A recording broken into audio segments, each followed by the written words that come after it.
there are a number of things, but the first is that people are people, and folks who identify as lesbian or gay, bisexual, transgendered, queer are they're trying to make the most sense of their life as they can. They feed their dogs, they love their children, they keep good care of their gardens. I mean, people are people.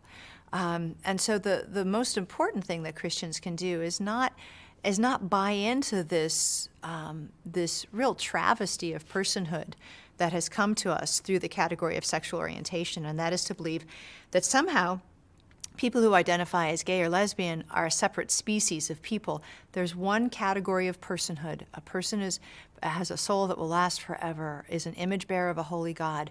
So even when we meet people who are reflecting that image badly, and I think it's fair to say that we all would be considered that person, we still must see that person as an image bearer of a holy God. Another thing Christians get really tripped up with, I think, is they focus so much on the particular sin that person manifests, or that you think that person manifests, and they become then bad listeners. You know, when I first started reading the Bible and was meeting with Ken Smith, who's the pastor the Lord used in my conversion, he was really clear that he knew that my being a lesbian was not my biggest sin. Being an unbeliever was. So don't get sidetracked into focusing on sins, plural, about anybody, whether it's your neighbors who identify as LGBT or other neighbors.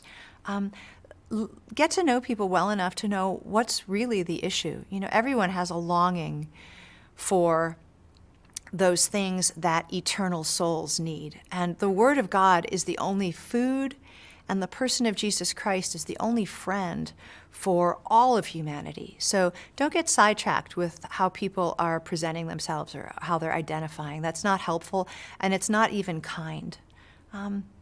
Another thing you might want to think about, too, is that before you focus on the specifics and on the consequences of original sin, a really helpful thing to do is to really just share worldview. When people get together and they talk, it doesn't hurt to say, well, you know, this is why Christians think the way they think. We believe that all people are distorted by original sin.